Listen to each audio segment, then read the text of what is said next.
عشاء کے ساتھ سناٹا ہو جاتا تھا، تاریکی چھا جاتی تھی ہر طرف۔ آج رات بھی دن کی طرح ہے، ہر طرف روشنی ہی روشنی ہے۔ 1400 سال پہلے چھوٹے چراغوں کا دور تھا۔ حضرت بی بی عائشہ صدیقہ رضی اللہ تعالیٰ عنہا فرماتی ہے میں نے اپنے حجرے میں حضور کو نہ پایا۔ اچھا نہ پائے، خیال کیا گزرا؟ خیال یہ گزرا کہ شاید حضور اپنی کسی اور زوجہ مطہرہ کے یہاں تشریف لے گئے ہوں۔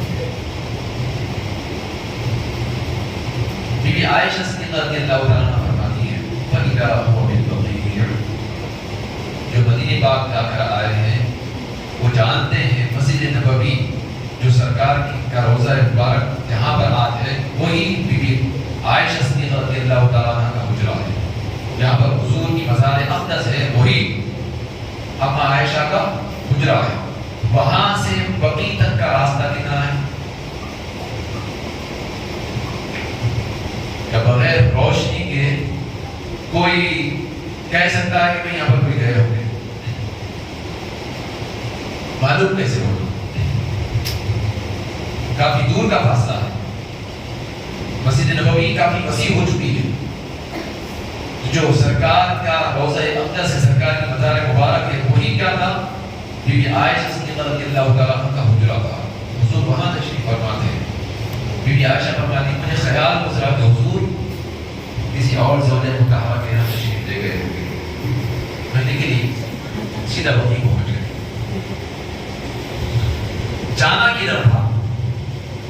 آپ گھر سے نکلتے ہیں، ارادہ کریں مسجد کو جانا ہے تو آپ ہوٹل کو نہیں جاتے، سیدھا مسجد کو آتے۔ کیوں؟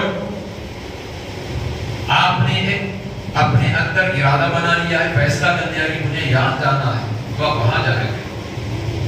مثلا مثال کے طور پر سمجھانے کے لیے نماز کے لیے مسجد کو آپ آئے، وضو کرے، نماز پڑھتے بیٹھے، اب آپ کو یہ خیال ہوا نماز پڑھ کے جب گھر کو چلے گئے تو میری پاکٹ جو تھی شاید وہ مسجد میں نماز پڑھتے وقت گر گئی ہوگی، اس کے اندر 10,000 روپے موٹی رقم تھی۔ اور گھر کو گئے آپ تو آپ کو تلاش کرنا ہے، ایک گمان ہوا، یقین نہیں ہے ابھی کہ بھئی مسجد میں ہی گرے، آپ رکھے یہاں پر، یاد ہے ایسا نہیں ہے، ایک گمان ہوا شاید میں جب رکوع سے اٹھا یا قاعدے میں جب بیٹھا شاید اس وقت میری پاکٹ گر رہی ہوگی مسجد میں، ایک گمان ہوا، یقین نہیں، گمان ہے۔ تو آپ گھر سے کدھر جاتے؟ جہاں مسجد ہے، جہاں پر آپ نماز پڑھے ہیں اسی مقام پر سیدھا آتے نا، دوسری طرف تو نہیں جاتے۔ اب بی بی عائشہ کو خیال گزرا کہ حضور کسی زوجہ مطہرہ کے حجرے میں تشریف لے گئے ہوں گے، تو جانا کدھر تھا؟ کسی زوجہ مطہرہ کے حجرے پر جانا تھا نا۔ بی بی عائشہ پہنچتی کدھر ہے؟ جنت البقیع۔ یہ کیسے ہو گیا؟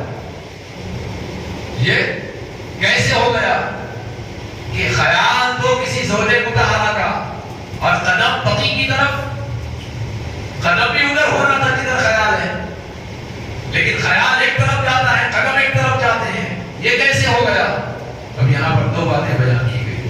ایک تو یہ کہ سرکار دو عالم صلی اللہ علیہ وسلم کی وجود مبارک کو اللہ نے معطر بنایا ہے، تو حضور جس راہ سے گزر جاتے ہیں خوشبو بتا دیتی ہے کہ سرور کون و مکان یہاں سے گزرے ہیں۔ تو خوشبو کے پیچھے پیچھے بی بی عائشہ جنت البقیع تک پہنچ گئی۔ خیال تو تھا کسی زوجہ کے پاس گئے ہوں گے، لیکن خوشبو بتا رہی ہے حضور کہیں اور گئے ہیں۔ وہ خوشبو کے پیچھے پیچھے گئی تو جنت البقیع تک پہنچ گئی اور حضور کو پا لی۔ یہ ایک بزرگوں نے اس میں توضیح بیان کی۔ ایک اور اس کے اندر بات پیش کی جاتی ہے، وہ یہ کہ حضور غوث العالم الصدیق رضی اللہ تعالیٰ عنہ کی اس واقعے کو آپ سن لیں تو سمجھ میں آئے گا۔ ہم سمجھتے ہیں اللہ والے اور عام انسان ایک جیسے ہیں، خدا کی قسم ان کا باطن اور ہمارا باطن اتنا فرق ہے جیسے زمین آسمان کا فرق ہے، ہم اندازہ بھی نہیں کر سکتے۔ اگر کسی کو ذریعے سے بھی اس کی جھلک مل جائے نا تو کہتا ہاں اللہ والا بہت اٹینشن ہو کے ڈرتا، پورے ادب کے ساتھ ڈرتا، اس کے قلب کی کیفیت، اس کا باطن چل، اس کی دنیا چل رہتی ہے اندر، دیکھنے میں تو انسان نظر آتا ہے لیکن فرشتے بھی اس کے سامنے ہاتھ باندھ کر کھڑے ہوتے ہیں، اللہ والا وہ ہوتا ہے۔ تب دیکھیے بی بی عائشہ کو جانا تھا اس زوج مطہرہ کے پاس، لیکن پہنچی جنت البقیع کے پاس، پہنچنے کے بعد جو گفتگو ہوئی اس سے اندازہ لگا لیں، آپ کی واقعہ سننے بنے۔ حضور غوث العالم دستگیر رضی اللہ تعالیٰ اپنے مدرسے سے نکلے، جمعہ کی نماز کے لیے مسجد تشریف لے جا رہے ہیں، ساتھ میں علی بن ہیٹی رحمۃ اللہ علیہ جو غوث پاک کے شاگرد بھی ہیں اور مرید بھی ہیں، خلیفہ بھی ہیں، وہ ساتھ ہیں۔ وہ فرماتے ہیں، وحدت الاسرار میں واقعہ منقول ہے، وہ فرماتے ہیں میں مدرسے سے نکلتے وقت میرے قلب میں خیال گزرا کہ اب غوث پاک کے ساتھ میں مسجد تک اکیلا ساتھ جاؤں گا، کچھ گفتگو کا مجھے موقع مل جائے گا، کچھ راز و اسرار کی باتیں میں ان سے کر لوں گا۔ یہ خیال میرے قلب میں آیا، میں خوشی خوشی غوث پاک کے ساتھ مدرسے سے نکلا مسجد کو جانے کے لیے۔ لیکن ہوا کیا، جیسے ہی مدرسے سے نکلے عوام الناس کا ہجوم اتنا بڑا کہ عوام میرے اور غوث پاک کے درمیان حائل ہو گئی، اتنی عوام آئی کہ میں غوث پاک سے مل نہ سکا۔ مسجد تک جانے تک یہی عالم رہا، مسجد تک جانے تک یہی عالم رہا، مسجد میں داخل ہو گئے، بات کرنے کا موقع نہیں ملا۔ اب میرے قلب میں بات گزری، غوث پاک سرکار رحمۃ اللہ علیہ کے ساتھ یہ موقع ملا تھا نادر جانے کا، لیکن عوام تو آپ کی ایسی شیدا ہے کہ آپ کی طرف ایسی لگ گئی ہے کہ مجھے موقع نہیں ملا آپ سے بات کرنے کا۔ پھر فرماتے ہیں دوسرا جمعہ آیا، پھر اب دوسرا جمعہ مدرسے میں پڑھنے کے بعد غوث پاک سرکار مسجد کی طرف روانہ ہو رہے ہیں۔ اب میرے دل میں خیال گزرتا ہے، دیکھیے اللہ والوں کی شان کیا ہے، وہ دل کے خیالات پہ بھی واقف رہتے، باخبر رہتے۔ میرے قلب پر خیال گزرا، گزشتہ جمعہ بھی یہ بازار سے گئے تھے، یہ راستے سے گئے تھے، یہی لوگ تھے، اتنا ہجوم، حضرت کے ساتھ تنہا جانے کا موقع نہیں ملا۔ اب پھر ویسی جدا، پھر وہ تو موقع نہیں ملتا، یہ سوچ کر مدرسے سے باہر نکلے۔ اب حضرت علی بھی یہی فرماتے ہیں، میں ایک قدم غوث پاک کے ساتھ آگے جا رہا ہوں، بازار میں وہی لوگ ہیں جو گزشتہ جمعہ تھے، مگر کوئی بھی غوث پاک کی طرف مائل نہیں ہے، کوئی ملاقات کے لیے دستبوسی کے لیے نہیں آ رہا ہے، کوئی سلام خدمت میں پیش نہیں کر رہا ہے۔ لوگ ایسے ٹھہرے ہیں جیسے جانتے نہیں، انجان ہیں، کوئی نہیں آ رہا ہے۔ مسجد تک یہی معاملہ رہا۔ جب مسجد میں داخل ہوئے تو میرے قلب میں پھر سوال آیا، یہ کیا ماجرا ہے؟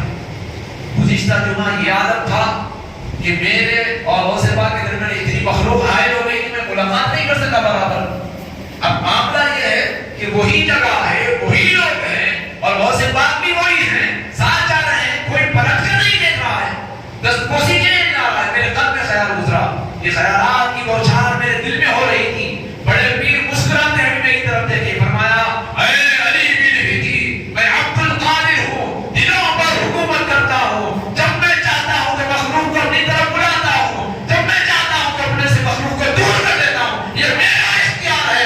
اس اختیار کے تحت گزشتہ جمعہ چاہا تھا کہ وہ میرے پاس آئے تو مخلوق ٹوک میرے پاس آتی رہی، اب میں نے چاہا کہ تجھے موقع ملے تو کوئی ہمارے پاس نہیں آیا۔ سبحان اللہ، سبحان اللہ۔ محترم سامنے کام، یہ کس کی بات ہے؟ یہ سلطان الاولیاء غوث اعظم کی بات ہے، دلوں پر حکومت ہے۔ چاہتے ہیں تو توجہ کر کے ان کو اپنے پاس بلاتے ہیں، نہیں چاہتے ہیں تو کوئی آ نہیں سکتا۔ اب آئیے سرکار دو عالم صلی اللہ علیہ وسلم جن کے نقش پاک کی بدولت غوث پاک کو یہ مقام ملا۔ اب وہ فرماتے ہیں کہ حضرت عائشہ جب جنت البقیع پہنچی تو فرمایا اے عائشہ، کیا تم یہ سمجھتی ہو کہ اللہ اور اس کے رسول تمہارے ساتھ زیادتی کریں گے؟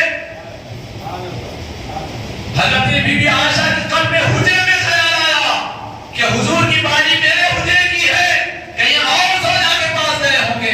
بی بی عائشہ ادھر پہنچتی ہے، فوراً ارشاد فرماتے ہیں عائشہ کیا سمجھتی ہو کہ اللہ اور اس کے رسول تمہارے ساتھ زیادتی کریں گے؟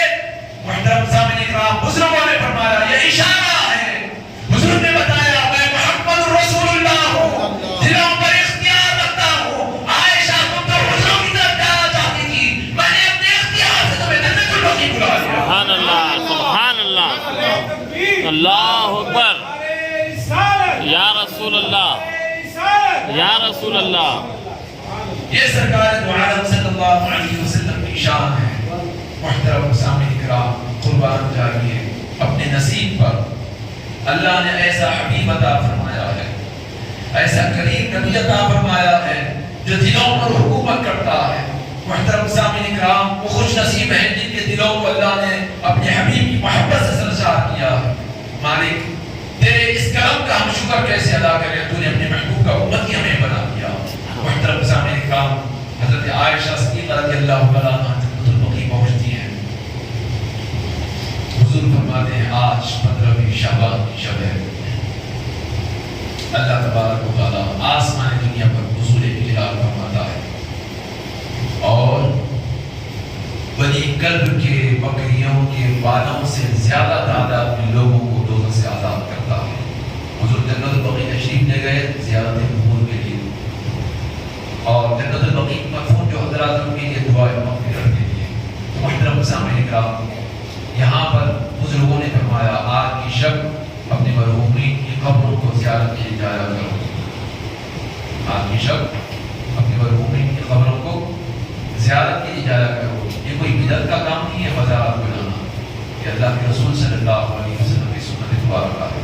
اور حضور فرماتے ہیں صاحب قبر اپنی قبر پہ آنے والے کو پہچانتا ہے کہ یہ کون ہے. بیٹا آیا ہے یا بھائی آیا ہے یا پوترا آیا ہے، کون رشتہ دار دوست آیا ہے، کون آیا ہے، صاحب قبر جانتا ہے. وہ تمہارے الفاظ کو سنتا بھی ہے، تمہیں دیکھتا بھی ہے. ہاں، نہ تمہاری آنکھ میں طاقت ہے، نہ تمہارے کان میں قوت ہے کہ تم اس کو دیکھ سکو اور سن سکو. محترم سامعین کرام، سارا معاملہ یہی ہے کہ اللہ تبارک و تعالیٰ نے یہ بخشش کا جو اعلان کیا، ہم پر جو رحم و کرم کا معاملہ کیا، کیا آپ یہ سمجھ رہے ہیں کہ ہماری کوئی نیکی ہوگی جس کی وجہ سے اللہ نے یہ کام کیا؟ نہیں. زندگیوں کا جائزہ لینے کہیں بھی کچھ بھی نہیں. 40 سال باعث جنگل میں ریاضت کرے، عبادت کرے تو مقبول نہیں ہے. بولا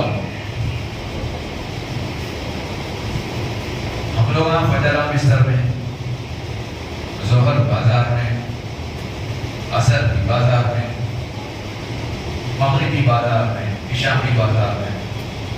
یہ ہمارا معاملہ ہے. سچ بولو رے، ارے تجارت میں سچ بولا تو گھاٹا ہو جاتا ہے.